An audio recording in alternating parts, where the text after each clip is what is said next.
తాకట్లో ఉన్న బంగారాన్ని విడిపించి ఆ రోజున మార్కెట్ ధర కట్టి మిగిలిన డబ్బును మీకు అందిస్తుంది కొమ్మూరి గోల్డ్.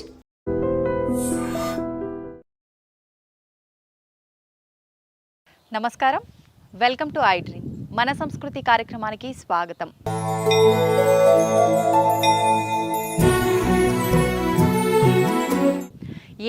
ఎన్నెన్నో రహస్యాలు దాగి ఉన్న ఆలయమే ఈ ఛాయా సోమేశ్వర ఆలయం. ఈ ఆలయంలో ప్రతిదీ కూడా ఒక అద్భుతంగా కనిపిస్తోంది, అద్భుతాన్ని తలపిస్తోంది ఈ ఆలయంలో. అయితే ఇక్కడ భక్తులు చేస్తున్న ప్రతి దాని వెనకాల కూడా ఒక మంచి ప్రతిఫలం లభిస్తుందని చెప్పి ఇక్కడ నివసిస్తున్న వారి యొక్క గట్టి నమ్మకం, విశ్వాసం. ఈ ఆలయంలో ఎన్నో రకాల రహస్యాలైతే దాగి ఉన్నాయి. పురాతన కాలం నుంచి కూడా ఉన్న ఈ ఆలయంలో దాగి ఉన్న రహస్యాలు ఏంటో మనందరం కూడా చూసేద్దాం, వాటి గురించి వివరంగా తెలుసుకుందాం. ఇంకెందుకు ఆలస్యం, పదండి. నమః శివాయ నమః శివాయ నమః శివాయ నమః శివాయ.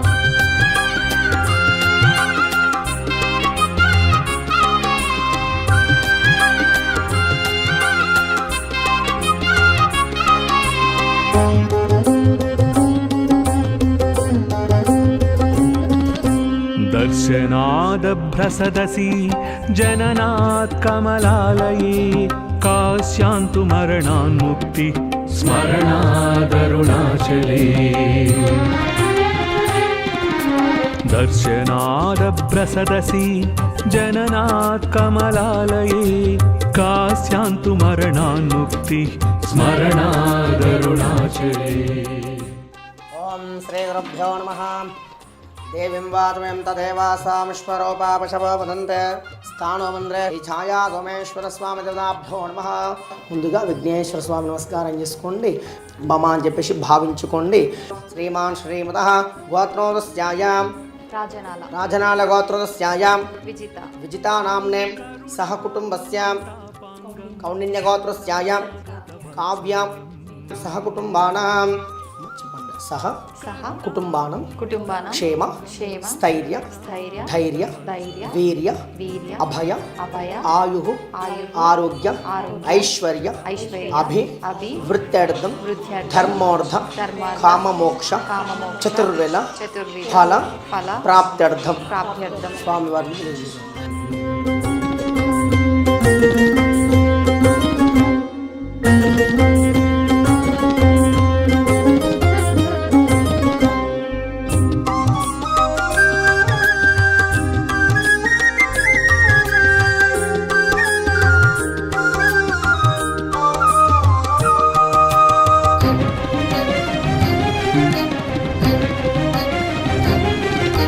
समस्त जगदाधारं सच्चिदानंद विग्रहं समस्त जगदाधारं सच्चिदानंद विग्रहं सहस्ररथ सोपेतं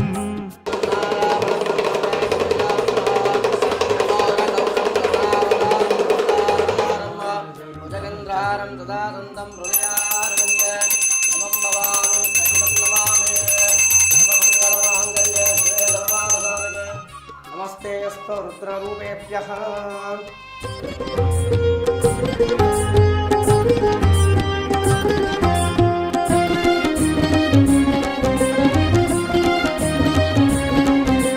काञ्चन प्रतिमाभासं वाञ्छितार्थफलप्रदम् काञ्चन प्रतिमाभासं वाञ्छितार्थफलप्रदम् माञ्च रक्षस्सुराध्यक्षं स्मरणादरुणाचलम् स्मरणादरुणाचलम्.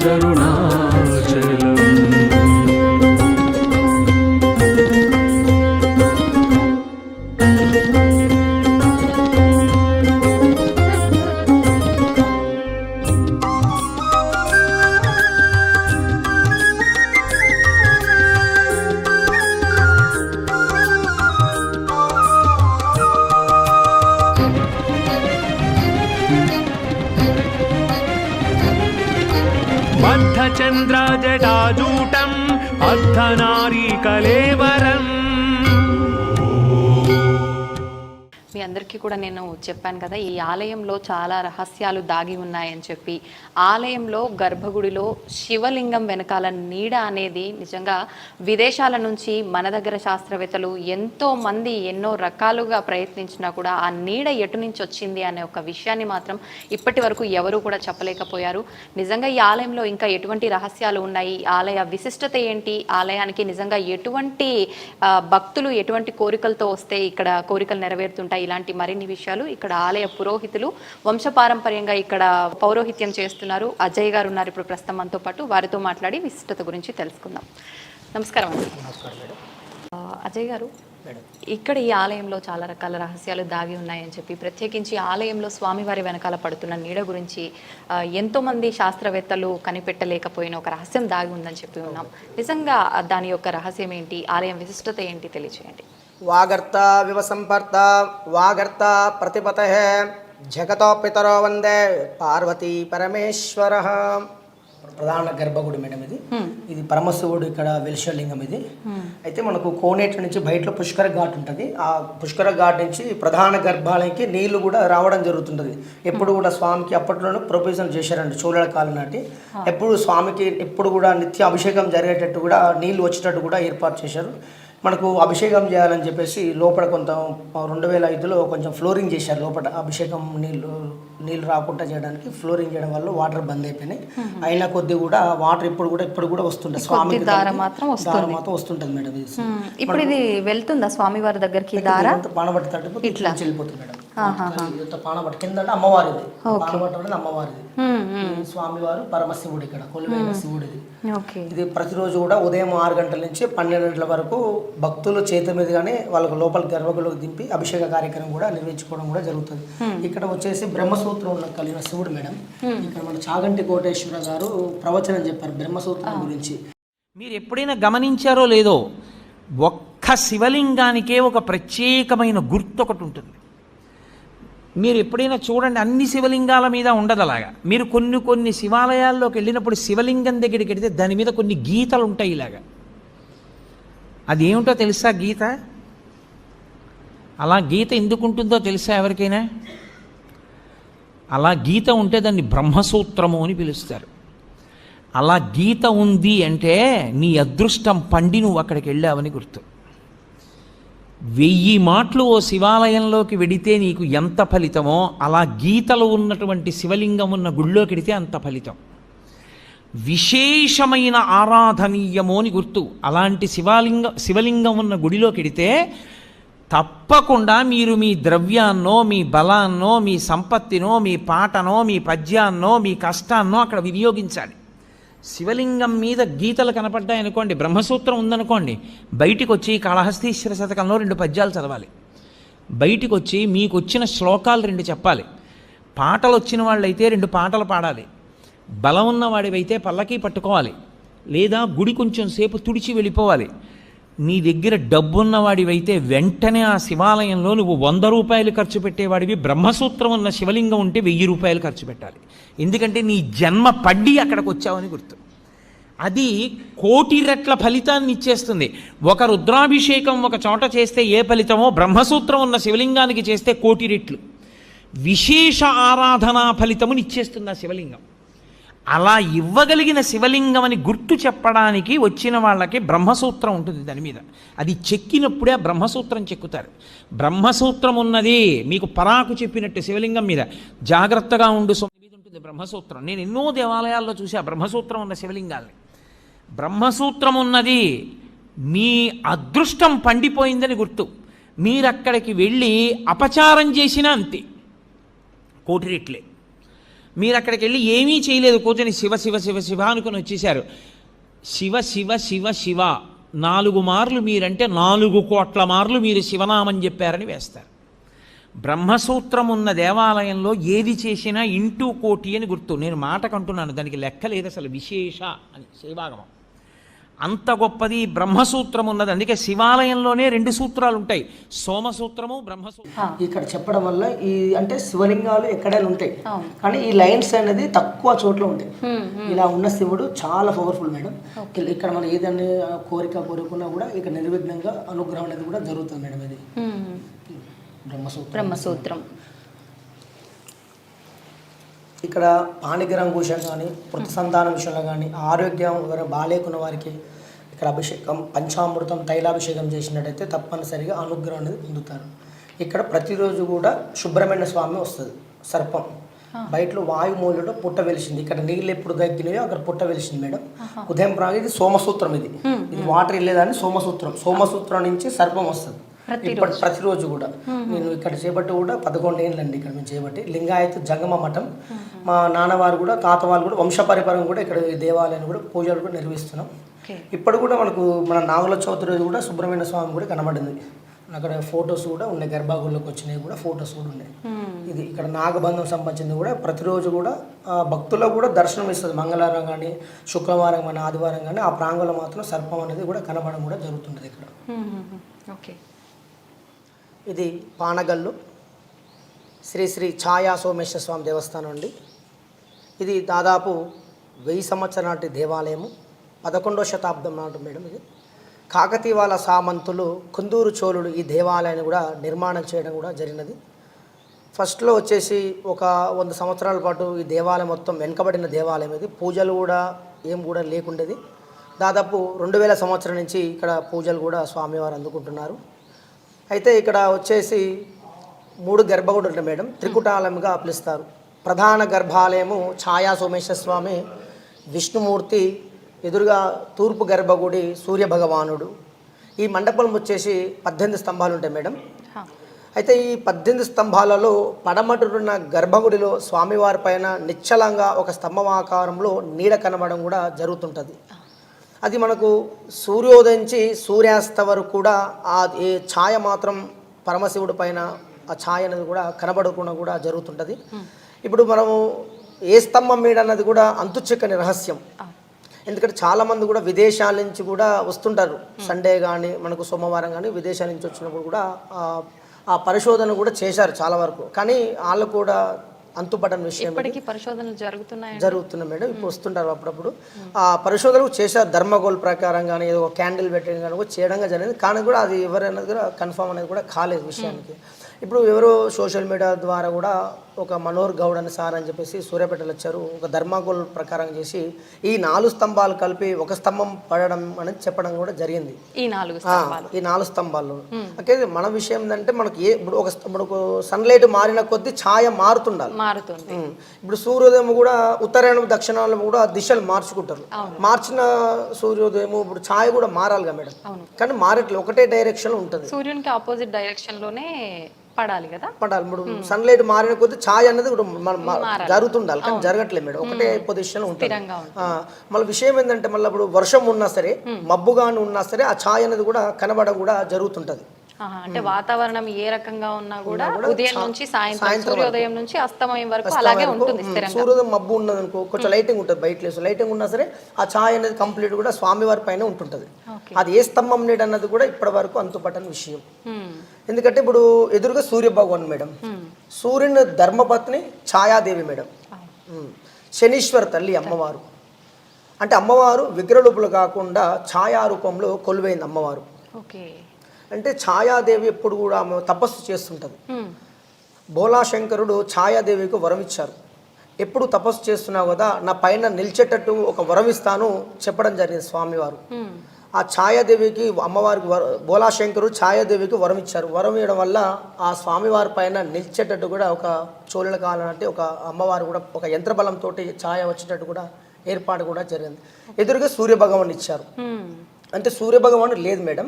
అప్పట్లో ఔరంగజేబ్ కాలంలో విగ్రహాలన్నీ హిందూ దేవాలయాల పైన దండయాత్ర కూడా జరిగింది. ఓన్లీ స్వామివారు ఉన్నారు, ప్రధాన గర్భాలయంలో స్వామివారు ఉన్నారు, పరమశివుడు. కానీ అక్కడ మాత్రం ధ్వంసం కాలేదు. ఎందుకంటే సుబ్రహ్మణ్య స్వామి ప్రతిరోజు కూడా సర్పం నాగబంధనం కూడా ఉన్నది మేడం ఇక్కడ. అయితే 3 త్రికుటాలయంలో ప్రధాన దేవాలయం స్వామివారు ఉన్నారు, ఇంకో 2 గర్భాలయం మొత్తం ఖాళీగా ఉన్నాయి మేడం. సూర్య విగ్రహం డిస్మాల్ట్ అయింది మేడం. ఇది విష్ణుమూర్తి కూడా ధ్వంసమైంది. అయితే ఇది స్టేట్ ఆర్కియాలజీ పరిధిలో ఉంది మేడం, పురావస్తు శాఖ ఆధీనంలో ఉన్నది. అయితే మన కమిటీ వాళ్ళు పురాతన దేవాలయ సేవ ట్రస్ట్ వాళ్ళు ఈ దేవాలయాన్ని టేకప్ చేసుకొని చక్కగా అభివృద్ధి కూడా చేయడం కూడా జరిగినది. ఒక తమిళనాడులో మహాబలిపురంలో విగ్రహాలు కూడా చేయించి ఇక్కడ తీసుకురావడం కూడా జరిగినది. ఒకటి గణపతి స్వామి, సుబ్రహ్మణ్య స్వామి, విష్ణు, సూర్య భగవానుడు, గజస్తంభం అవన్నీ కూడా రెడీగానే ఉన్నాయి. అయితే వాళ్ళు ఆర్కియాలజీ పరిధిలో ఉంది కాబట్టి ఇట్లా దీంట్లో పురాతన టెంపుల్ ఎలా ఉందో న్యాచురల్గా అలానే ఉంచాలి, కొత్త కన్స్ట్రక్షన్ కానీ ఇలా కొత్త విగ్రహాలు పెట్టడానికి కానీ అనుమతి ఇవ్వట్లేదు మేడం. వచ్చేసి ఎండోమెంట్ ఇది ట్రస్ట్. ఇక్కడ పరమశివుడు దగ్గర ప్రతిరోజు కూడా అభిషేక కార్యక్రమం కూడా జరుగుతుంది మేడం. ఉదయం 6 గంటల నుంచి 1 గంట వరకు జరుగుతుంది ప్రతిరోజు కూడా. మీ భక్తులు చేతిగా లోపలికి వెళ్ళి అభిషేక కార్యక్రమం కూడా నిర్వహించుకోవడం కూడా జరుగుతుంది. అంటే స్వామివారి దగ్గర లైన్స్ నేత్రాల దగ్గర ఒక లైన్స్ ఉంటాయి మేడం, బ్రహ్మసూత్రం ఉన్న శివుడిది. అంటే తక్కువ చోట్ల ఉంటుంది మేడం. శివలింగాలు ఎక్కడ ఉంటాయి కానీ ఆ లైన్స్ అనేది తక్కువ చోట్ల ఉంటాయి. ఓన్లీ ఛాయా సోమేశ్వర స్వామి దగ్గర బ్రహ్మసూత్రం ఉన్న కలిగిన శివుడిది. ఇక్కడ మనకు ఎటువంటి కోరిక కావాలనుకున్నా కూడా సంతాన విషయంలో కానీ, పాణిగ్రహం విషయంలో కానీ, ఆరోగ్యం ఎవరైనా బాగాలేకున్న వారికి ఆ పరమశివుడిని స్పర్శ దర్శనం చేసుకున్నా సరే, ఆ పరమశివుడికి తైలాభిషేకం కానీ, పరమశివుడికి పంచామృతం కానీ, చెరుకు రసం కానీ చేసినట్టయితే ఆ ఒక కోరిక అనేది కూడా, అనుగ్రహం అనేది కూడా పొందుతారు. ఎందుకంటే ప్రధాన గర్భాలయం కూడా ఇప్పుడు కూడా సుబ్రహ్మణ్య స్వామి సర్పం, సుబ్రహ్మణ్య స్వామి శ్వేతనా కూడా రావడం కూడా జరుగుతుంది. ఈ మధ్యకాలం కూడా చూశాను నేను, కోనేట్లో కూడా చూశాను మేడం. ఈ పుట్ట దగ్గర కూడా కనబడుతుంది. అంటే ఆ పాము పూస అనేది కూడా కనబడడం కూడా జరుగుతుంటుంది. ఇది మనకు తెలంగాణ నుంచి కాకుండా విరు రాష్ట్రాల నుంచి కూడా ఈ ఛాయ సోమేశ్వర స్వామి కూడా దర్శించుకోవడం కూడా జరుగుతుంది. ఎందుకంటే విషయం ఏంటంటే గుడి మాత్రం ఓపెన్ ఉంటుంది మేడం. ఉదయం 6 గంటల నుంచి రాత్రి 8 గంటల వరకు ఓపెన్ ఉంటుంది మేడం. ఇది గుడి విశిష్టత. అయితే మనకు ఆ ఛాయ్ అనేది కూడా విసిట్ మేడం ఇది అన్నట్టు.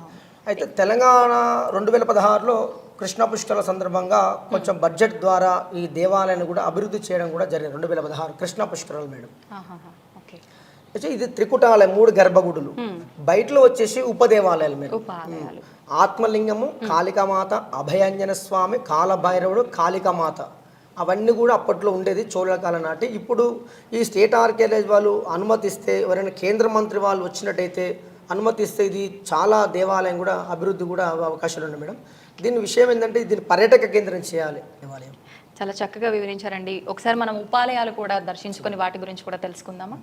అయితే ఇక్కడ మేడం, ఇక్కడ అష్టదిక్పాలకులు మేడం. అంటే ఎవరైనా తెలియని వాళ్ళు కూడా నేను రోజు ఇక్కడ కూడా భక్తులు చాలా మంది కూడా ఎక్స్ప్లెయిన్ చేస్తుంటారు గుడి విశిష్టత కానీ. అయితే ఇక్కడ అందరూ కూడా నవగ్రహాలు అంటారు కానీ నవగ్రహాలు కావు, అష్టదిక్పాలకులు. అంటే మనకు తూర్పు, పడమర, ఉత్తర, దక్షిణ, ఈశాన్య, నైరుతు, వాయు, ఆగ్నేయ అంటే ఆ స్థానాలు ఉన్నట్టువి కూడా ఆ దేవతలు అష్టదిక్పాలకులు. అయితే ఇది అప్పట్లో కూడా ఈ పురావస్తు శాఖ వాళ్ళు కూడా ఎన్నో ఈ కెమికల్ వాష్ చేసినట్టయితే ఒరిజినల్ స్టోన్ అది కూడా బయటకు వస్తుంది మేడం. ప్రపోజల్ కూడా ఉన్నది, కెమికల్ వాష్ చేయాలి ఫస్ట్ ఒకటి. అందులో వర్షం వచ్చినప్పుడు కూడా ఈ టెంపుల్ కూడా కొంచెం కురిసే అవకాశం ఉంది మేడం. అయితే ఇది మనకు ఇది బ్లాక్ బసాల్ట్ మేడం స్టోన్. ఇది కొంచెం రామాయణం కూడా, భారతం కూడా ఉంటుంది మేడం. మనకు కాయిన్ కొట్టినట్టయితే మనకు శబ్దం వస్తుంది మేడం. ఇక్కడ మనకు మెటల్ సౌండ్స్ గంట టైం కూడా వస్తుంది మేడం. ఇది ఒక్కటే కూడా బ్లాక్ బసాల్ట్ మేడం స్టోన్. ఇది మిగతా అంతా కూడా తెల్లరాయి కట్టడం కదా. అయితే ఇది వచ్చేసి విష్ణుమూర్తి మేడం. ఇక్కడ అయితే ప్రధాన దేవాలయం ఛాయ సోమేశ్వర స్వామి, ఇది విష్ణుమూర్తి. అంటే ప్రెసెంట్ కూడా ఇక్కడ దత్తాత్రేయ స్వామి. ఒక పానగల్లు వాస్తవులకు ఇదే ఊర్లో ఒక భక్తురాలకు కళలో వచ్చింది సుబ్రహ్మణ్య స్వామి. ఆమెకు సంతాన అనుగ్రహం కూడా జరిగినది.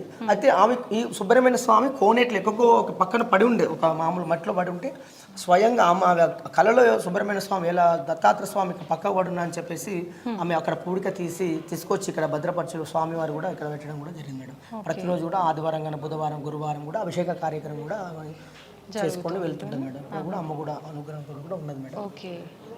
ఇప్పుడు ఇది ధ్వంసం జరిగిన తర్వాత మళ్ళీ ప్రతిష్ఠించిన విగ్రహమా? ఒక భక్తురాలు తెచ్చిపెట్టిన విగ్రహం, మామూలు విగ్రహ ప్రతిష్ఠ కాబట్టి యాక్చువల్లీ ఇక్కడ విష్ణు ఉంటుంది మేడం. విష్ణు సూర్య భగవాన్. ఇది వచ్చేసి సూర్య భగవానుడు. అంటే మనం సూర్య భగవాను ఎలా చూసామంటే అక్కడ సప్తాశ్వాలు ఉంటాయి మేడం. 7 అశ్వాలు ఉన్నాయి అక్కడ. సప్తాశ్వాలు. సూర్య అంటే రన్నడు, ఆయన తోలేటైన రన్నడు. ఆ మధ్యలో సూర్య విగ్రహం ఉంటుంది మేడం. సూర్య విగ్రహం కూడా అది అప్పట్లోనే ధ్వంసమైంది మేడం. అది సూర్య భగవాన్. మనం ఎలా గుర్తుపెట్టాడు అక్కడ సప్తాశ్వాలు కాబట్టి సూర్య భగవాన్ ధర్మపత్ని ఛాయాదేవి, ఉషాదేవి, ధర్మపత్రులు 2 కాబట్టి మనకు అమ్మవారు. ఇక్కడ వచ్చేసి ఇది మేడం ఇక్కడ రామలక్ష్మి ఉంటుంది మేడం. ఇది బ్లాక్ బసాల్ట్ స్టోన్ ఒక్కడే గ్రానైట్ సంబంధించింది. అంటే మనకి ఎటువంటి కూడా జాయింట్స్ ఉంటాయి మేడం. ఇక్కడ కంప్లీట్ ఏకశీలం కంప్లీట్ ఒకటి స్టోన్ ఉంటుంది. ఇక్కడ రాముడు లక్ష్మణుడు. ఓకే. ఇక్కడ మేడం హిరణ్యకశిపుడు లక్ష్మణ స్వామి మేడం. హిరణ్యకశిపుడు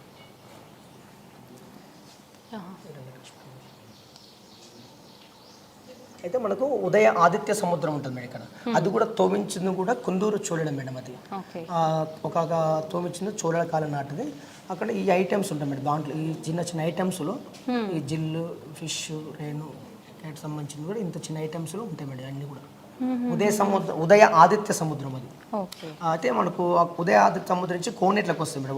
వాటర్ కోనేట్ల నుంచి ప్రధాన గర్భాలయం కూడా నీళ్లు రావడం కూడా జరుగుతుంటది. ఇప్పుడు స్వామివారికి అభిషేకానికి వినియోగించే అవేనా? అవే మేడం. వాటర్ వచ్చేసి అవి మనకు.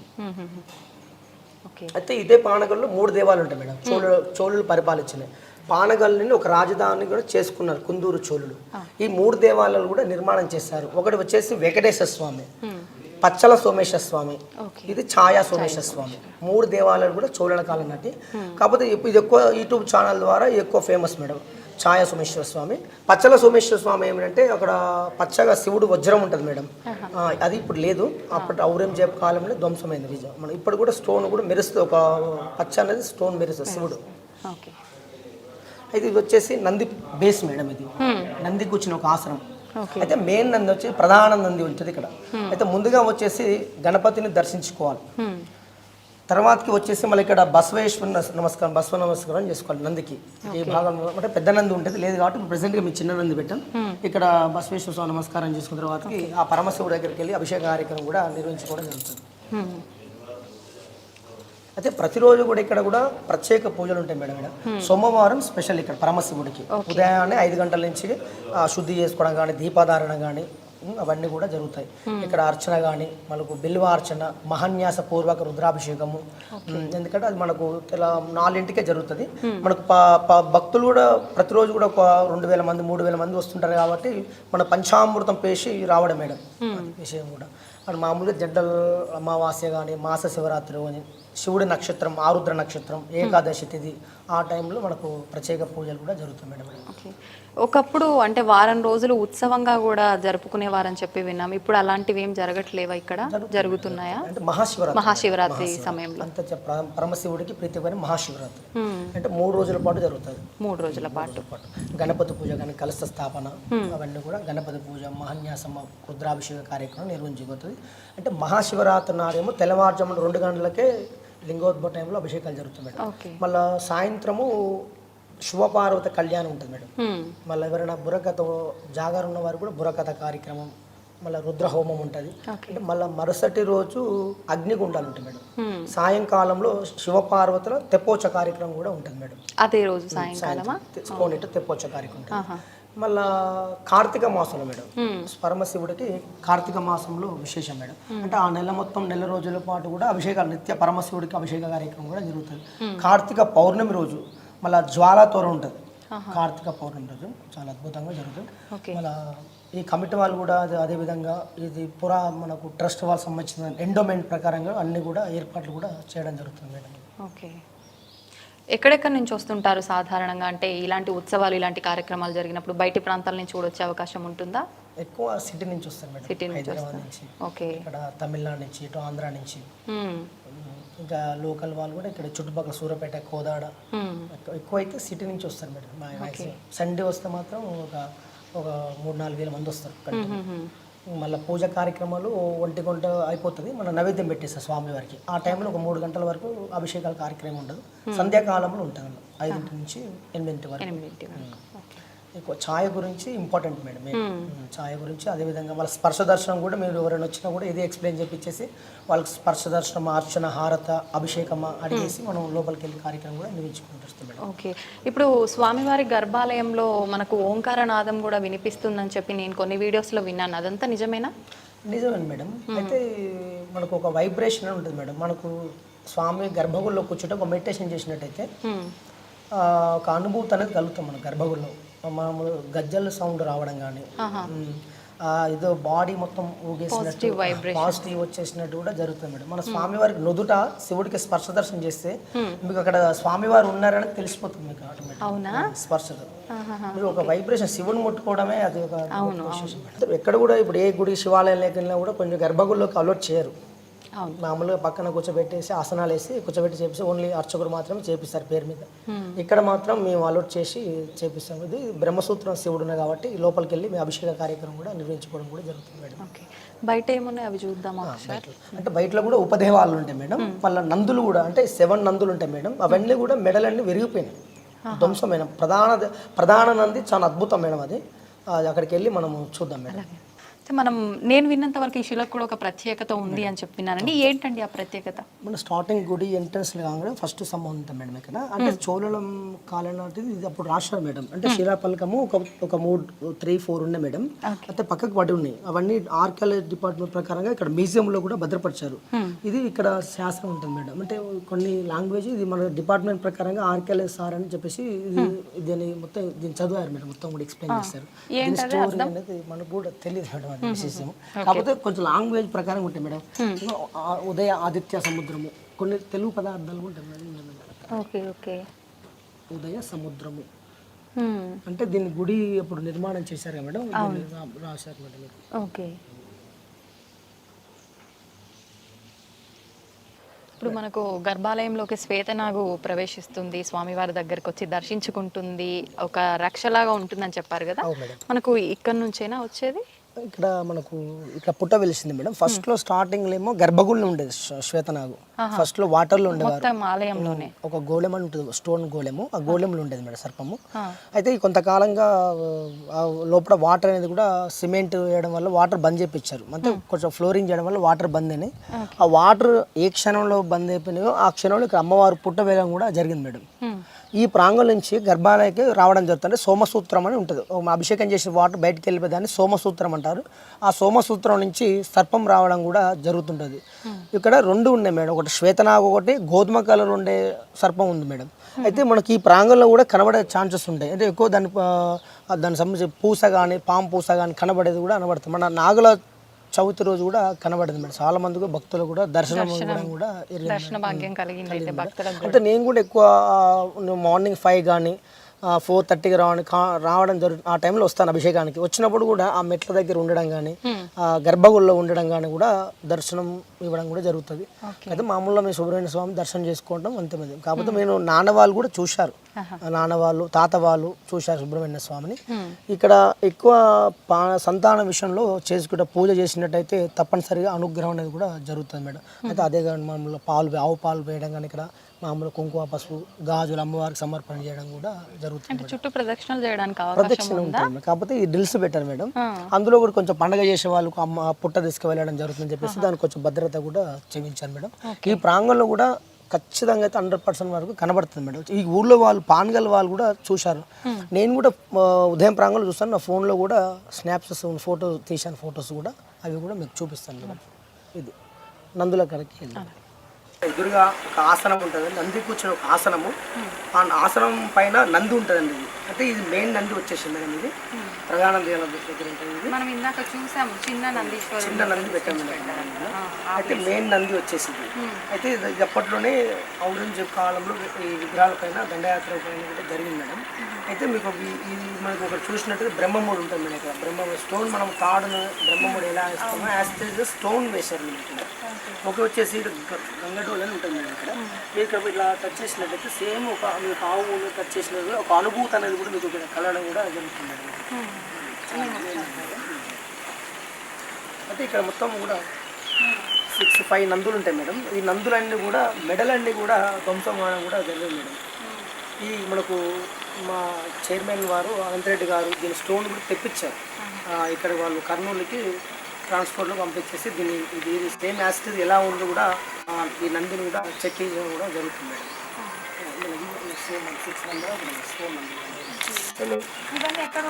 అంటే మామూలుగా ఇవన్నీ శివాలయాలు మేడం, ఉపదేవాలయం చెప్పాను కదా. కాకపోతే అప్పట్లోనే ధ్వంసం అయింది కాబట్టి అల్లు ఏ గర్భం కూడా లేదు. ఒక పీఠాధిపతి అంటే మామూలుగా అన్ని శివుడు అని చెప్పడం జరిగింది. ఒక్కొక్క గర్భంలో ఒక నంది ఇచ్చారు మేడం. ఇవి కూడా శివలింగాలు సంబంధించిన ఉపదేవాలయం. ఆ ఉపదేవాల దగ్గర నందులు ఇవన్నీ కూడా ఒక చిదనావస్తులు అన్నీ పక్క పడి ఉండేవి. తెచ్చి ఇక్కడ మేము ఒక భద్రపరిచి ఇక్కడ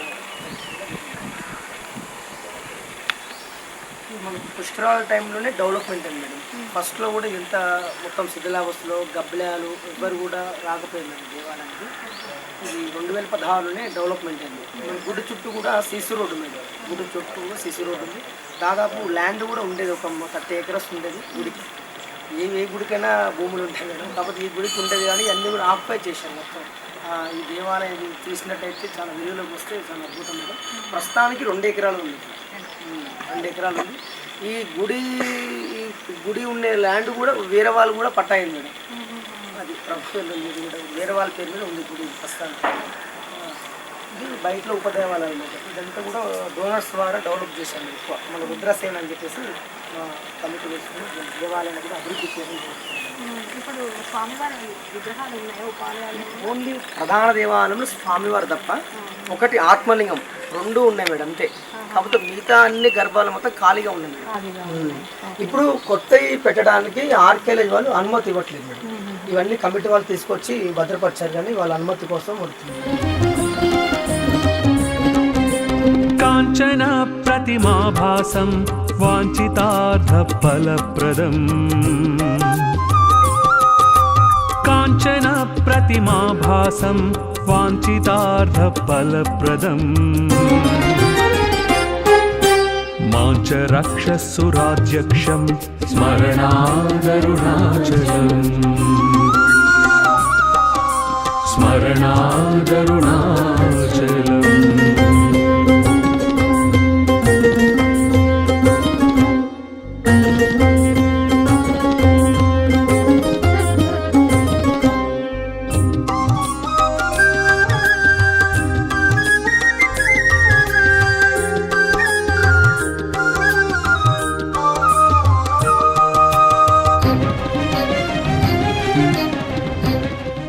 ప్రస్తుతం మనతో పాటు ఉన్నారు ఆలయ చైర్మన్ గంట్ల అనంతరెడ్డి గారు. వారు రుద్రసేన అనే సొసైటీని స్థాపించి గత 22 సంవత్సరాలుగా వారు ఇక్కడ వారి సేవలను అందిస్తూ ఉన్నారు. ఇప్పుడు సార్తో మాట్లాడి ఆలయ విశిష్టత గురించి, ఇక్కడ మనకు చాలా రకాల మొక్కలకు కూడా ఒక ప్రత్యేకత ఉంది అని చెప్పి, ఆలయంలో దాగి ఉన్న రహస్యాల గురించి కూడా మనం ఇప్పుడు అన్ని సార్తో మాట్లాడి క్లియర్గా తెలుసుకునే ప్రయత్నం అయితే చేద్దాం.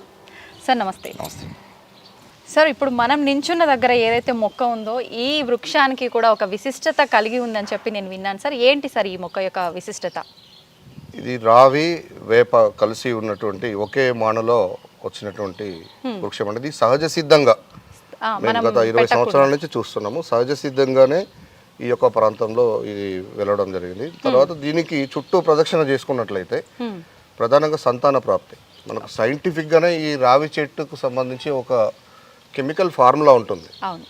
కాబట్టి ఏదైతే మనకు సంతానలేమితో బాధపడుతున్న వాళ్ళు ఈ రావి చెట్టు చుట్టూ ప్రదక్షిణ చేసుకున్నట్లయితే సంతాన సాఫల్యం. ఇప్పటికి చాలా మందికి కూడా సంతానం సిద్ధించింది. మేము స్పష్టంగా కూడా మేము ఐ విట్నెస్ చూసాము. అంటే ముడుపులు ఏమైనా కట్టాలా సార్? కొన్ని చూస్తుంటే ముడుపులు అయితే కనిపిస్తున్నాయి, అలా ఏమైనా ఉందా? లేదంటే ప్రదక్షిణలు ప్రత్యేకించి ఎటువంటి పూజా విధానం? ముడుపు అనేది మన యొక్క నమ్మకం. ప్రధానంగా ఆనాడు ఋషులు ఏంటంటే ఊరికనే వచ్చి తిరగమంటే ఎవరు తిరగరు కదా. ముడుపులు కట్టుకొని కాస్త ఎక్కువ సమయము ఈ చెట్టు దగ్గర కేటాయించి, ఇంకొకటి ముడుపు అనేది ఒక పాజిటివ్ వైబ్రేషన్స్ని ఇస్తుంది. వాళ్ళ యొక్క నమ్మకంతో ఆ యొక్క దేవుణ్ణి మనస్ఫూర్తిగా ఆరాధించుకొని అలా ముడుపు కడుతూ దీని చుట్టూ ప్రదక్షిణ చేయడం వల్ల సంతాన సాఫల్యం అనేది జరుగుతుంది అనేది మనకు సైంటిఫిక్గానే అది మనకు ల్యాబ్లో ప్రూవ్ అయినటువంటి విషయమే. ఓకే సార్, ఇంకా కొన్ని ప్రత్యేకమైన వృక్షాలు కూడా ఉన్నాయి, వాటికి కూడా ఒక గొప్ప వైశిష్ట్యం కలిగి ఉందని విన్నాము. వాటి గురించి కూడా ఇక్కడ సుదీర ప్రాంతమైన రాజమండ్రి దగ్గర కడియం లంక నుంచి పల్లా వెంకన్న నరస నుంచి సుమారు 2000 మొక్కలు, అవన్నీ కూడా శివుడికి మరియు శివకేశవులకు ఇష్టమైనటువంటి పూజాక్రతువులకు సంబంధించినటువంటి వృక్ష జాతిని అంతా కూడా సెలెక్టెడ్గా మేము ఒక లిస్ట్ అవుట్ చేసుకొని ఇక్కడ ఉన్నటువంటి వేద పాఠశాల ఆచార్యుల యొక్క పర్యవేక్షణలో ఇక్కడ టీటీడీ వేద పాఠశాల కూడా ఈ యొక్క దేవస్థాన ప్రాంగణంలోనే సుమారు 200 మంది విద్యార్థులతో కొనసాగుతూ ఉన్నది. ఆ యొక్క ఆచార్యులు ప్రధానాచార్యుల యొక్క సలహాలు సూచనలు తీసుకొని కూడా యజ్ఞయాగాదులకి పూజాక్రతువులకి పువ్వు కావచ్చు, పత్రి కావచ్చు, మనకి ఫలాలు కావచ్చు, ఇవన్నీ కూడా శివకేశవులకు ఇష్టమైనటువంటి అన్ని వృక్ష జాతులు. మనకు శీతల ప్రాంతాల్లో దొరికే రుద్రాక్ష మొక్కను కూడా నాటాము. ఎన్ని సంవత్సరాల క్రితం. ఇప్పుడు ఆల్రెడీ మొదటి క్రాప్ కూడా ఉందా వచ్చింది సార్ రుద్రాక్ష. కాకపోతే మనకు శీతల ప్రాంతంలో క్రాప్ ఎక్కువ వస్తుంది, ఇది ఉష్ణ ప్రాంతం కాబట్టి కాస్త తక్కువ క్రాప్ అయినా కూడా మనకు పంట కూడా ప్రారంభమైంది. ఇక్కడ దేవతా వృక్షాలని చూడడానికి కూడా సుదూర ప్రాంతాల నుండి చాలా మంది భక్తులు ఇక్కడికి విచ్చేస్తుంటారు. తర్వాత అవునండి, ఏకబిల్వము, మహాబిల్వము, తర్వాత పంచఫల వృక్షాలు ఉంటాయి. రావి, మేడి, మర్రి, జువ్వి, మధ్యలో మామిడి. ఆ మామిడి కింద గోమత్స్య యంత్ర ప్రతిష్టాపన చేసి కూడా మనకు పార్కింగ్ లో ఈశాన్య ప్రాంతంలో 5 వృక్షాలని ఒకే చోట నాటి దానికి పెడెస్టల్ కూడా నిర్మాణం చేశాము. అది ఎప్పుడు సార్ నాటడం ఎప్పుడు జరిగింది? అది నాటి కూడా ఇప్పుడు సుమారు ఒక 8 సంవత్సరాలు అయింది. అది ఇప్పటికే దాదాపు కొమ్మలు కలిసిపోయినాయి. ఇంకా రాబోయే రోజుల్లో వేర్లు కొమ్మలు కలిస్తే గనక స్వామిగా గర్భగుడిలో ఉండారని చెప్పారు చాలా మంది నాగసాధువులు కూడా ఇక్కడికి వచ్చారు. ఆ పంచఫల వృక్షాలకు అంత శక్తి ఉంటుంది. స్వామి ఆ చెట్టు కిందకు వెళ్ళిపోతారని, అక్కడ ఎవరైతే ధ్యానం చేసుకుంటారో సిద్ధి పొందేంత స్థాయి ఆ యొక్క పంచఫల వృక్షాలు అని ప్రసాదిస్తాయి అనేది మనకు ఉన్నటువంటి వేద సారాంశం. పోన్లేండి, మనం అందరం కూడా వింటుంటాం హిమాలయాల్లోకి వెళ్ళి సాధువులు సాధన చేస్తుంటారని. మనకు దగ్గరలో అతి చేరువలో ఒక మంచి ప్రాంతం అయితే రాబోతోంది త్వరలోనే సాధన చేసుకోవడానికి. ఇంకా ఎటువంటి వృక్షాలు ఉన్నాయి సార్ మనకు ఇక్కడ? ఏకబిల్వము, మహాబిల్వము అరుణాచలం నుంచి తెప్పించాము. తర్వాత అడవి బిల్వం ఉన్నది. బిల్వంలో ఎన్ని రకాలు ఉన్నాయి, అన్ని రకాలు. ఒక బిల్వ మొత్తం ఒక వనాన్నే ఇక్కడ మేము చేసాము. ప్రధానంగా ఏంటంటే మేము ఇక్కడ భూములు కూడా కాస్త అన్యాక్రాంతం కాకుండా ఉండడం కోసం కూడా బార్డర్స్ లో ఈ దేవతా వృక్షాలని మనము చేసినట్లయితే ఎవరు కూడా వాటికి హాని చేయకుండా, ఆ భూమి కూడా కాస్త అన్యాక్రాంతం కాకుండా, తర్వాత ఎక్కడెక్కడి నుంచో మనకు కలెక్ట్ చేసుకోకుండా మనకి ఇక్కడికి వచ్చినట్లయితే ప్రతి పత్రి ఇక్కడే లభించి ఆ శివయ్యని, ఎందుకంటే ఇది సామాన్యమైన దేవాలయం కాదు, మరి అతి ప్రాచీనమైన 1000 సంవత్సరాల చరిత్ర కలిగిన దేవాలయం కాబట్టి ఇక్కడి మహిమ కానీ ఇక్కడి యంత్రశక్తి కానీ చాలా గొప్పది. మేము వ్యక్తిగతంగా కూడా చాలా విషయాలు మా యొక్క గమనంలోకి, మా ఆస్వాదనలోకి రావడం అనేది జరిగింది. కాబట్టి ముఖ్యంగా ఇక్కడ పర్యావరణాన్ని కాపాడడంలో భాగంగా, భూముల పరిరక్షణలో భాగంగా స్వామిని మనం తనివి తీరా మనం అర్చించుకొని అభిషేకించుకునే విధంగా ముందుగా మేము చెట్లకి చాలా రుద్రసేన తరపున చాలా టాప్ ప్రయారిటీ ఇవ్వడం అనేది జరిగింది. ఓకే, ముఖ్యంగా ఆలయ విషయానికి వస్తే ఈ ఆలయం ఎన్నెన్నో రహస్యాలతో దాగి ఉన్న ఒక ఆలయంగానే చెప్పవచ్చు. ప్రతిదీ కూడా అనువను ఒక మిస్టరీ. ఏంటి సార్ నిజంగా ఇది ఒక అద్భుతమనే చెప్పాలి. ముఖ్యంగా స్వామివారి పైన కనిపించే ఆ నీడ, వాటి గురించి చెప్పండి సార్. ఇక సనాతన ధర్మం తీసుకున్నట్టయితే ప్రతిదీ ఒక అద్భుతమే. నిజంగా సకల శాస్త్రాలకు వేదమే మూలము. ఇలా ప్రపంచ మేధావులు అందరూ కూడా ఇలా మనం ఇస్కాన్ ద్వారా చూస్తున్నాము. ఎవరైతే ఇంటలెక్చువల్స్ మనం మేధావులు, సైంటిస్టులు అనుకుంటున్నామో, విద్యావేత్తలు, గొప్ప గొప్ప ఇండస్ట్రియలిస్టులు అందరూ కూడా ఇలా విశ్వవ్యాప్తంగా సనాతన ధర్మాన్ని ఆచరిస్తూ ఎంత డబ్బు సంపాదించినా మనకి సుఖం దొరుకుతుందేమో కానీ అలౌకికమైనటువంటి ఆనందం మాత్రం కేవలం ఆధ్యాత్మికత చింతనతోనే, మన కేవలం సనాతన ధర్మంలో మాత్రమే ఆ లోతైనటువంటి ఆ యొక్క అలౌకిక ఆనందం ఉన్నదనేది ఇలా ఎప్పుడో ప్రూవ్ అయింది. మళ్ళీ ప్రపంచం మళ్ళీ కాలచక్రంలో తిరుగుతూనే ఉంది. మళ్ళీ మన భారతదేశం వైపే ప్రపంచ దేశాలన్నీ కూడా ఈ యొక్క ధర్మం వైపే చూస్తూ ఉన్నాయి. లివ్ అండ్ లెట్ లివ్ అన్నట్టు మనకు సర్వే జన సుఖినో భవంతు అని చెప్పే వసుదైక కుటుంబంగా మనం అందరం కూడా ఎలాంటి అరమరికలు లేకుండా ఆనందభరితమైన జీవితాన్ని కొనసాగించేటటువంటి అవకాశం కేవలం మన ఒక సనాతన ధర్మంలో మాత్రమే ఉన్నదనే విషయాన్ని ఇవాళ ప్రపంచం కూడా గుర్తించి ముందుకు పోతా ఉంది. భారతదేశం ఎప్పటికైనా కూడా విశ్వగురువుగా వర్ధిల్లుతుంది. అవును సార్, చెప్పండి సార్, మిస్టరీస్ గురించి ఏం చెప్తారు మీరు, ఆలయం గురించి? ఇక ఈ ఆలయ చరిత్ర విషయానికి వచ్చినప్పుడు పానగల్లుని కేంద్రంగా చేసుకొని సుమారు 10-11వ శతాబ్దంలో కుందూరు చోళరాజులలో మొదటి రాజు అయినటువంటి ఏరువ భీమ చోళ మహారాజు వారు పరిపాలించినటువంటి సింహాసనం పేరు ఏరువ సింహాసనం. ఏరువ సింహాసనాన్ని అధిరోహించి పానగల్లుని రాజధానిగా చేసుకొని ఉమ్మడి నల్లగొండ, ఖమ్మంమెట్టు, తర్వాత మహబూబ్నగర్ జిల్లాలని రాజ్యంగా చేసుకొని సుమారు 250 సంవత్సరాల సుభిక్షమైనటువంటి రాజ్యంలో ఇక్కడ త్రికూటాలయంగా రాతితో అత్యంత శాస్త్ర సాంకేతిక నిపుణతతోని నేటి ఆధునిక శాస్త్రవేత్తలకు సహితం అంతు చిక్కనటువంటి ఛాయాదేవితో కూడినటువంటి ఈ త్రికూట ఆలయము, అలాగే మనకు ఊరి మధ్యలో తీసుకున్నట్లయితే పచ్చల సోమేశ్వర ఆలయము, ఇట్లాంటి ఇంకో ఎన్నో ఉపదేవాలయాలని కూడా ఆ యొక్క చోళరాజుల కాలంలోనే ఉదయాదిత్య చోళ మహారాజు కాలంలో ఉదయాదిత్య చోళ మహారాజు యొక్క తల్లిగారైన సోమాంబ పేరు మీద ముఖ్యంగా ఈ యొక్క ఛాయా సోమేశ్వర ఆలయం పచ్చల సోమేశ్వర ఆలయాల నిర్మాణాలు జరిగినట్లుగా మనకు శాసనాల ద్వారా, అలాగే చరిత్రకారులు సూర్యకుమార్ గారు, అలాగే డాక్టర్ ఈమని శివనాగరెడ్డి గారు స్థపతి గారి ద్వారా కూడా చాలా అంశాలు మాకు వారు విన్నవించడం అనేది జరిగింది. వారి ద్వారా ఈ విషయాలను కూడా తెలుసుకున్నాము. మరి 11వ శతాబ్దంలోనే కాంతి సిద్ధాంతం లేనప్పటికీ ఎదురుగా సూర్య దేవాలయం ఇక్కడ స్థల పురాణం ప్రకారం శాస్త్ర ప్రామాణికమైనటువంటి అంశం ఉన్నది.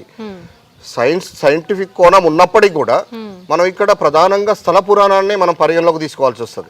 శివాలయాలు ఎక్కడైనా ఉంటాయి, కానీ ఇక్కడ ఛాయాదేవితో కూడిన శివాలయం అనేది ఇక్కడ ప్రత్యేకత. ఏ ప్రోటోకాల్ వచ్చినా మేము ముందు ఛాయాదేవిని దర్శనం చేయిస్తాం. ఛాయాదేవి అంటే ఎవరో కాదు, సూర్యుని యొక్క ధర్మపత్ని. సూర్యుని యొక్క ధర్మపత్ని పేరు ఉషాదేవి.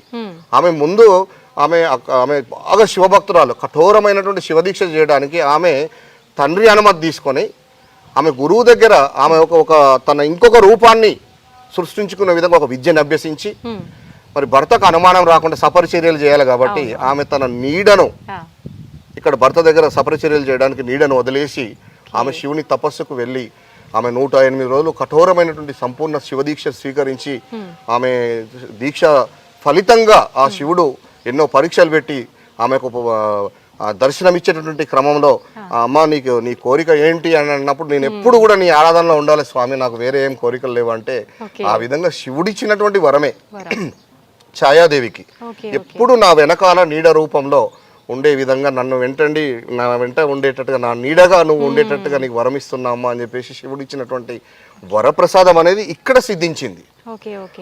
ఆ యొక్క ఛాయాదేవికి శనేశ్వరుడు జనించడం జరుగుతుంది. కాస్త శనేశ్వరునికి తండ్రితోని వైరం ఉంటది, సూర్య భగవాన్తోనే శనేశ్వరుతో కొద్దిగా వైరం ఉంటది. ఆయనకు తల్లి అంటే చాలా ఇష్టం. తల్లి అంటే పంచప్రాణాలు. తల్లి ఎక్కడ ఉంటుందో శనేశ్వరుడు అక్కడే ఉంటాడు.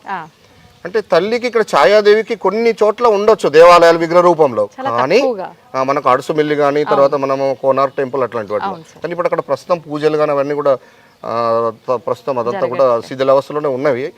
కానీ ఆమె రూపంలో ఛాయా రూపంలో విగ్రహ రూపంలో కాకుండా ఒక అద్భుతాన్ని సృష్టించాడు. అందరు ఏమనుకుంటారంటే ఏదో 4 స్తంభాలు కలిసి ఒక నీడలాగా పడుతుందని చాలా మంది ఎవరికి తోచిన విధంగా వాళ్ళు డిక్లేర్ చేసుకుంటున్నారు. కానీ అక్కడ కనిపిస్తున్నది ఒక ఆబ్జెక్ట్ యొక్క నీడ కాదు. బేసికల్ గా ఫస్ట్ నీడ ఎందుకు కాదంటే నీడ అయితే ఖచ్చితంగా ఉత్తరాయణ దక్షిణంలో కదలాలి. కాబట్టి ఏ ఆబ్జెక్ట్ యొక్క షాడో కాదు, మనకు కేవలం అదొక పిల్లర్ షాడో అని మనం అనుకోవాలని చెప్పేసి దాంట్లో మీరు గమనించండి, గర్భగుడిలో 2 పెల్మెట్స్ ఇచ్చాడు, మిగతా గర్భగుడిలో ఒకటే సింగిల్ పెల్మెట్ ఇచ్చాడు. అక్కడ మాత్రమే 2 ప్రొజెక్షన్స్ అంటాం. పెల్మెట్ అంటే మనం సబ్జా అంటాం. స్టోన్ తోని ఒక 2 పెల్మెట్స్ ఇచ్చాడు. ఆ పెల్మెట్స్ ఇవ్వడం వల్ల మనకు ఇట్లా ఉన్నటువంటి ఒక ఏదైతే మనకు కనిపిస్తున్నటువంటి ఛాయ ఉందో 2 చోట్ల కట్ అయినట్టు కనిపిస్తుంది. ఈ పెల్మెట్ ఇట్లా ప్రొజెక్షన్ ఇవ్వడం వల్ల ఆ ప్రొజెక్షన్స్ డిలీట్ చేస్తే మనకు ప్లేన్ షాడో అది. దానివల్ల పిల్లర్ షేప్ మనకు కనబడడం వల్ల కొందరు ఏమనుకుంటే ఈ పిల్లర్దో ఆ పిల్లర్ క్రోడీకరించుకొని పడుతుంది. అసలు అక్కడ షాడో కాదు, ఒక ఆబ్జెక్ట్ షాడో కాదు, అది అమ్మవారే. అక్కడ కనిపిస్తుంది ఎవరో కాదు, ఛాయాదేవి, శనీశ్వరుని యొక్క తల్లి, సూర్యనారాయణమూర్తి యొక్క ధర్మపత్ని. మనకు ప్రామాణికంగా ఎదురుగా సూర్య దేవాలయం కనబడుతూనే ఉంది. 7 అశ్వాలు కనబడుతున్నాయి. అశ్వాల పైన ఆనరుడు మన చక్కగా మనకు రథసారథి కూర్చొని ఉన్నాడు. కాబట్టి ఇది త్రికూటాలయం. పంచాయతనంలో మనకు త్రికూటాలయంలో ఉండేది ఎక్కడైనా కూడా సూర్యుడు, విష్ణుమూర్తి, శివుడే ఉంటాడు. కాబట్టి ఖచ్చితంగా ఇక్కడ ఉన్నది అమ్మవారిగానే కొలుస్తున్నాము. ఎవరు వచ్చినా మన మండపంలోంచి ముందు అమ్మవారిని దర్శనం చేయించుకుంటాం. దానివల్ల ఏంటంటే ఇక్కడ స్థల పురాణంలో భక్తుల యొక్క విశ్వాసం కూడా అమ్మవారిని దర్శించుకోవడం వల్ల మనకు శని నుంచి ఎలాంటి బాధలు కానీ పీడలు కానీ ఉండవని, శని పీడలు కానీ, నరదిష్టి, గ్రహ దోషాలు ఏమన్నా ఉన్నా, ఇన్ఫియారిటీ కాంప్లెక్స్ లాంటి భయాలు ఏమన్నా ఉన్నా కూడా తొలగిపోతాయి అనేది ఇక్కడ భక్తుల యొక్క ప్రగాఢమైన విశ్వాసం. అందుకే ఈ మధ్య కాలంలో అంటే అది యంత్రానికి ఉన్నటువంటి శక్తి. 100 సంవత్సరాలు 200 సంవత్సరాలు ఇది పూర్తి జీర్ణావస్థలో ఉంది, పూర్తిగా గబిలాలమయమై ఈ గుడి స్ట్రక్చర్ కూడా వేరే వాళ్ళకి అన్యాక్రాంతమైంది. చాలా అది ఎంత దారుణమైన విషయం. ఇది ఇంత ఎండోమెంట్, ఆర్కియాలజీ, టూరిజం లో ఉండి కూడా ఈ స్ట్రక్చర్ మనం నిలబడ్డ స్థలం కూడా ఇంకొకరికి పట్టా అయిపోయింది. అక్కడి నుంచి మేము రుద్రసేనగా ఏర్పడి 2002 నుంచి 22 సంవత్సరాలుగా అక్కడ స్వామి యొక్క యంత్రశక్తి అనేది మమ్మల్ని ముందు నడిపిస్తాం. మీ ద్వారా మళ్ళీ ఆయన శిథిలావస్థలో ఉన్న టెంపుల్ ఆ పూజలు అందుకోవడం పూర్వజన్మ సుకృతంగా భావిస్తున్నాం. నేను నల్గొండ టౌన్ లో ఒక పాఠశాల వ్యవహారతగా, ఒక స్పోకెన్ ఇంగ్లీష్ ట్యూటర్ గా నేను గత 93 నుంచి నేను నల్గొండలో ఉన్నాను. ఓకే 2002 నుంచి ఇక్కడ శివదీక్ష తీసుకొని మేమంతా శివభక్తులం అందరం కూడా ఓకే పార్టీలకు అతీతంగా అన్కండిషనల్ గా ఏది ఆశించకుండా ఒక రుద్రసేనగా కేవలం ఈ దేవస్థానాన్ని తర్వాత ఇక్కడ ఉన్న శ్మశానాలన్నింటిలో వసంతం చేయాలనే సంకల్పంతో ఒక ట్రస్ట్ గా ఏర్పడి మా బంధుమిత్రుల యొక్క వారి సహాయ సహకారాలు, తర్వాత రాజకీయ నాయకులు కావచ్చు, అధికారుల సహాయ సహకారాలతోని, పూర్వ ప్రముఖుల యొక్క సహాయ సహకారాలతోని మేము సెల్ఫ్ ఫండింగ్ చేసుకొని ఇక దేవస్థాన అభివృద్ధిలో మేమందరం భాగస్వాములం అయినటువంటి క్రమంలో 2016లో కృష్ణా పుష్కరాల సందర్భంగా కూడా ప్రభుత్వం కాస్త దృష్టి సారించింది. ఎందుకంటే ఇక్కడ ఇందులోకి వచ్చే నీరు మనకు శ్రీశైలం సాగర్ ద్వారా ఉదయ సముద్రంలోకి వచ్చి ఉదయ సముద్రం నుంచి నేరుగా ఈ కోనేట్లోకి మనకు 1000 సంవత్సరాల కింద నుంచే మనకు ఆ నీటి ప్రవాహం, ఆ కాలువ అనేది వెనకటి నుంచే ఉన్నది. అంతేకాకుండా ఇంకొక ప్రత్యేకత ఏంటంటే ఆ కోనేట్లో నుంచి స్వామి వారికి అంతర్వాహిని ప్రవాహం ఉంది, మీరు ఇప్పటికి కూడా చూడొచ్చు. అవును సార్, చూసాము. కింది మెట్టు నుంచి చూస్తే మీకు ఆ గంగమ్మ 24 గంటలు ఆ శివుణ్ణి సహజ సిద్ధంగా ఆమె అభిషేకిస్తూనే ఉంటది. ఈ దేవస్థానం ఎన్నో రహస్యాలకు నిలయం. ఒక స్తంభం పైన ఎంత చక్కటి రామాయణాన్ని సూక్ష్మ రూపంలో సీతమ్మవారు అశోక చెట్టు కింద కూర్చున్నట్లు, హనుమంతుడు 1 ఇంచులోనే హనుమంతుల వారు అమ్మవారి దగ్గరికి వెళ్ళి అక్కడ ఉన్నటువంటి ఉంగరాన్ని, రాములవారి ఉంగరాన్ని అమ్మవారికి చూపించినట్టుగా కూడా మనకు చాలా సుస్పష్టంగా చెక్కడము. తర్వాత 4x4 ఇంచెస్లో రామసేతు నిర్మాణాన్ని 12 రకాల ఉభయచరాలు ఆక్వాటిక్ యానిమల్స్, అందులో మీకు రైనో ఉంది, జెల్లీ ఫిష్ ఉంది, ఫిష్, క్రాబ్, ఇది సముద్రము అని చెప్పడానికి మనకు ఆక్వాటిక్ యానిమల్స్ ని కార్వింగ్ చేశాడు. ఈ దేవస్థానంలో ఛాయా ప్రపంచ వింతల్లో ఒక వింత అయితే ఆ యొక్క 4x4 ఇంచెస్లో 12 రకాల ఐటమ్స్ అంత స్పష్టంగా చెక్కడం ప్రపంచంలో ఎక్కడా లేదు. అది one of the wonders in the world. ఈ దేవస్థానంలో ఉన్నటువంటి 2వ వింత అది. ఇట్లా ఎన్నో రహస్యాలకు ఈ యొక్క ఛాయా సోమేశ్వర ఆలయం అనేది నిలయంగా మారింది. ఇక్కడ ఉపదేవాలయాలు కూడా ఉన్నాయి. ఉపదేవాలయాలు తీసుకున్నట్లయితే ఇప్పుడు ఎదురుగా కనబడుతుంది మనకు విష్ణుమూర్తికి క్షేత్ర పాలకుడుగా అభయాంజనేయ స్వామి ఉన్నారు. తర్వాత ఇక్కడ కనిపిస్తున్నది కాళికామాత ఉన్నది. తర్వాత మనకి ఈశాన్యంలో కాలభైరవుడు ఉన్నాడు. తర్వాత వెనక వైపున రాజరాజేశ్వరి అమ్మవారు, తర్వాత మన లక్ష్మీదేవి, తర్వాత యోగిని మాత కూడా ఉన్నది. అమ్మవారు చక్కగా పద్మాసనంలో చాలా చక్కటి, అంటే ఇది ఒక అద్భుతమైన పంచాయతనం. అంటే ఇంకా చాలా విషయాలు వెలుగులోకి రావాల్సి ఉంది. మాకు తెలిసింది కూడా గోరంతే, ఇంకా కొండంత సబ్జెక్టు చాలా మిగిలే ఉంది. ఈ మిస్టరీ ప్రతి ఒక్కరికి ఒక సవాల్గా మిగిలిపోతుంది కదా సార్. ఎస్, ఇక్కడ ఉన్న మహిమ, ఇక్కడ ఉన్న యంత్రశక్తి విశ్వవ్యాప్తం కావడానికి మేము రుద్రసేన అటువైపుకు అడుగులు వేస్తా ఉన్నాము. ఈ మధ్య కాలంలోనే యునెస్కో కోసం కూడా ట్యాగ్ అయినట్టుగా మన తెలంగాణ రాష్ట్రంలో ఏదో హైదరాబాద్ సంబంధించిన ఒక మాన్యుమెంట్, తర్వాత ఈ పానగల్లో ఛాయా సోమేశ్వర ఆలయం కూడా ట్యాగ్ అయినట్టు మాకు ఆర్కియాలజీ అధికారుల ద్వారా తెలిసింది.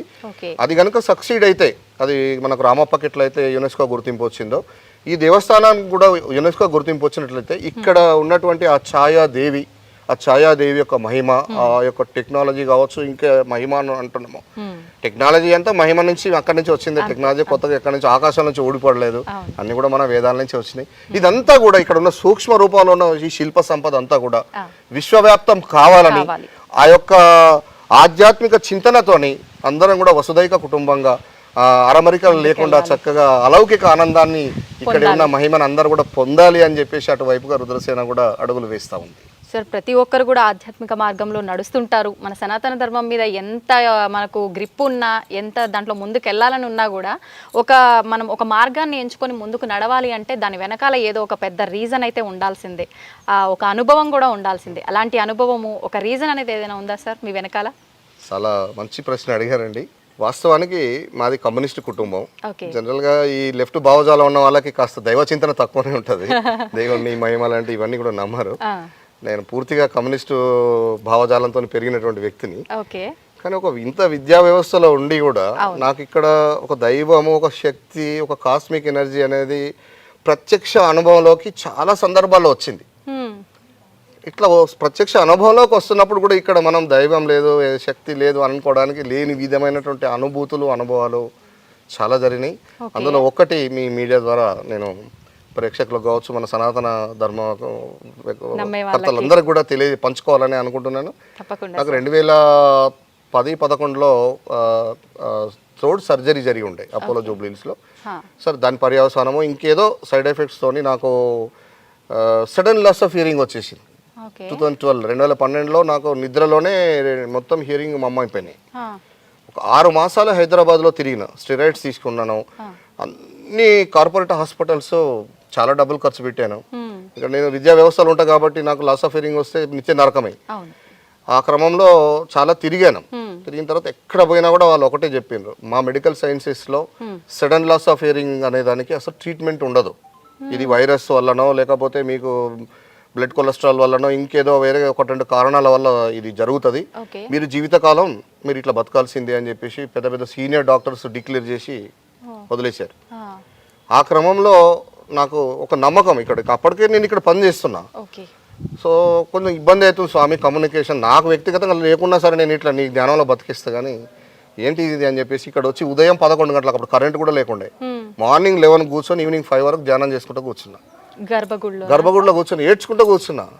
నా కోసం అయితే నాకు ఇవ్వకు, ఈ గుడిని కనీసం ఏదైనా చేయలేనా ఈ జన్మ తీసుకున్నందుకు అవకాశం ఇచ్చినా ఇంతలే మళ్ళీ ఇది జరిగింది.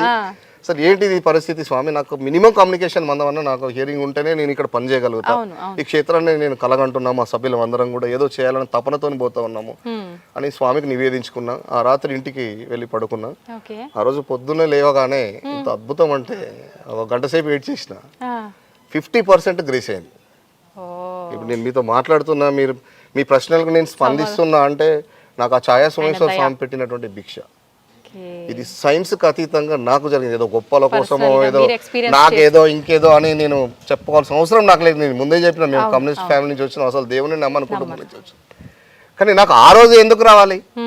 ఒకవేళ ఒక వారం ముందో వారం తర్వాతనో నాకు గ్రేస్ అంటే నేను కూడా నమ్మలేకపోయేవాడిని. అంత సడన్ గా కూడా రావాలని లేదు. ఏ రోజైతే నేను కూర్చొని నివేదించుకుంటూ ఆయన తపన నా బాధ అంతా ఆయనతో పంచుకున్నాను, ఆ రాత్రే నాకు గ్రేస్ అయింది. అట్లా మా కోడలు కూడా కొంచెం సంతానాలు ఏమి సమస్య ఉన్నప్పుడు కూడా ఆయన ముక్కోవడము, వాళ్ళ కవల పిల్లలు జన్మించడము, వాళ్ళు జన్మించడం కూడా ఆరుద్ర నక్షత్రంలో జన్మించడము, ప్రినాటరల్ ఎన్ని ఇబ్బందులు ఉన్నా వాళ్ళకి ఏ చిన్న సమస్య లేదు. ఇప్పుడు అంత శివయ్య మొక్కుతోనే వాళ్ళు నాకు మన వాళ్ళు కూడా 2 ట్విన్స్ కుందన్ రెడ్డి కుతిన్ రెడ్డి అని ఆయన పేరు శివకేశవుల పేరు పెట్టుకున్నా. హాస్పిటల్ నుంచి డైరెక్ట్ ఇక్కడికే తీసుకొచ్చుకున్నా గుడికి. సుమారు 1 కోటి రూపాయలు ఖర్చు అయినాయి వాళ్ళకి ప్రినాటరల్. అయినా కూడా చిన్న సమస్య లేదు వాళ్ళకు. స్వామి మహిమే. వాళ్ళని తీసుకొచ్చి స్వామికి బొట్టు పెట్టుకున్న తర్వాత నా ఇంటికి తీసుకుపోయినా. ఇట్లా వ్యక్తిగతంగా నాకే ఇట్లా జరిగినాయి. కొన్ని ప్రిడిక్షన్స్ ఉంటాయి, రేపు ఏం జరుగుతుంది అనేది ఒక రోజు ముందు కళ్ళలో చూపించడము, ఆ కళలో వచ్చిన సబ్జెక్ట్ ఇక్కడికి వస్తే అదే విషయం రిపీట్ కావడం చాలా జరిగినాయి. అట్లా ఒక వ్యక్తి ఖమ్మం నుంచి ఇక్కడ మన రాజమండ్రి నుంచి వచ్చిండు 2011లో 11-12 ఆ ప్రాంతంలోనే వచ్చేసి ఆయన చెప్పండి రెడ్డి గారు మీకు, ఆయన ఒక ముందు రోజు కళలో కనిపించిండు, మీకు ఏం కావాలో చెప్పండి అని. కరెంట్ సమస్య ఉంది, ఒక 40,000 అయితే ట్రాన్స్ఫార్మర్ వస్తుంది, మీరు కొంచెం సహకరిస్తే వెంటనే 40,000 రూపాయలు చెక్ రాసి ఇచ్చిపోయినట్టు కళ వచ్చింది. ఆ నెక్స్ట్ డేనే కరెక్ట్ 11 గంటలకు గుడికి వచ్చిన, చూద్దాం ఏందో స్వామి పరీక్ష పెట్టిండే సరిగ్గా 11 గంటలకు ముందు రోజు కళలో వచ్చిన వ్యక్తి 11 గంటలకు అదే డ్రెస్ వేసుకొని వచ్చి మీకు ఏం కావాలి రెడ్డి గారు అని ప్రశ్న అడిగాడు. మాకు ఇక్కడ కరెంట్ సమస్య ఉంది, అప్పట్లో కరెంట్ చాలా ఇబ్బంది ఉండేది, ఒక ట్రాన్స్ఫార్మర్ తీసుకోవాలంటే చాలా పెద్ద ప్రయాస. నిజంగానే అడగానే ఆయన 40,000 రూపీస్ చెక్ రాసి ఇచ్చి వెళ్ళిపోయింది. అది ఎంత అద్భుతం నిజంగా సార్. ఆయన వచ్చిన రాత్రి నెక్స్ట్ నైట్ నాకు కళ వస్తేనేమో అది పెద్ద గొప్ప విషయం కాదు, ఆల్రెడీ జరిగింది కాబట్టి ముందు రోజు వచ్చి తర్వాత కళ నిజమైంది కదా. అంటే ఇక్కడ ఏదో ఒక యంత్ర శక్తి, ఇక్కడ ఉన్న కాస్మిక్ ఎనర్జీ, ఆనాటి 1000 ఏళ్ల నాటి నిష్ట, ఆనాటి మహిమ ఇప్పుడు మనం ప్రజెంట్ చేయాలంటే కొత్త గుళ్ళు కట్టి స్వర్ణ తాపడాలు చేసిన ఆ శక్తి తేవడం చాలా కష్టం. అలాంటి వాళ్ళంతా ఇప్పుడు అక్కడ హిమాలయాల్లో అక్కడే ఉన్నారు వాళ్ళంతా కూడా. కాబట్టి మరి ఇట్లాంటి ప్రాచీన దేవాలయాలు తెలంగాణలో ఇది ఒకటే కాదు, ఇంకా చాలా ఉన్నాయి. కాకతీయ రాజ్యంలో శివాలయం లేని గ్రామాలు లేవు, బొడ్రాయి లేని ఊర్లు లేవు. దురదృష్టవశాత్తు అన్యమత దాడుల్లో కావచ్చు, విదేశీ రాజుల యొక్క వాళ్ళ కుట్రపూరితమైన అంశాల్లో ఎన్నో అద్భుత ఘట్టాలు నేల కొరిగినాయి. మళ్ళీ యువత ముందుకు రావాల్సిన అవసరం ఉన్నది. ఇట్లాంటి వాటిని మనం కాపాడుకొని మంచి దైవ చింతనతోని మనం అచంచలమైనటువంటి భక్తి భావజాలంతో ముందుకు పోయి మన యొక్క ధర్మాన్ని, మన దేశాన్ని రక్షించుకోవాలని చెప్పేసి ఈ సందర్భంగా మీ మీడియా ముఖంగా యువతను అందరినీ కూడా నేను, ఎందుకంటే శ్మశానే వసంతం, ముందు శ్మశానంలో దేవతా వృక్షాలు నాటండి, శ్మశానంలో కంప చెట్లు ఉండకూడదు, మంచి వాతావరణం ఉండేటట్టుగా ఇప్పటికే గవర్నమెంట్ కూడా చాలా ఇనిషియేటివ్ తీసుకొని చేస్తూ ఉన్నారు. ఇంకా మనవంతుగా కూడా మనము మొక్కల్ని పెంచి పర్యావరణాన్ని కాపాడాలని చెప్పేసి ఇట్లాంటి మాన్యుమెంట్స్ అన్నింటిని కూడా కాపాడుకోవడానికి యువత ముందుకు రావాలని, ఇంకేమైనా మీ నోటీసులో ఏమైనా శిథిలమైన ఉంటే కూడా మా రుద్రసేన ఆధ్వర్యంలో మేము కూడా ఆర్థికంగా కావచ్చు, కరసేవ రూపంలో కూడా చేయడానికి కూడా మా ట్రస్ట్ ఎల్లవెల్ల సిద్ధంగా ఉందని చెప్పేసి తెలియజేస్తూ, మరి ఈ దేవస్థాన అభివృద్ధిలో మీరందరూ కూడా భాగస్వాములు కావాలని, మీరందరూ వచ్చి ఇక్కడ శివయ్య సేవలో తరించాలని చెప్పేసి ఈ మీడియా ముఖంగా అందరినీ కూడా ప్రాధేయపడుతూ ఉన్నాను. ఓం నమః శివాయ. తప్పకుండా సార్. సంతోషం సార్. నిజంగా ఆలయ విశిష్టత, ఇక్కడ ఉండే ప్రతి ఒక్క అద్భుతం కూడా ఒక గొప్పతనం అయితే నిజంగా మీరు పర్సనల్గా అనుభవించిన అద్భుతాలు ఉన్నాయి కదా, అది నిజంగా ఇంకొక వండర్ అనే చెప్పాలి సార్.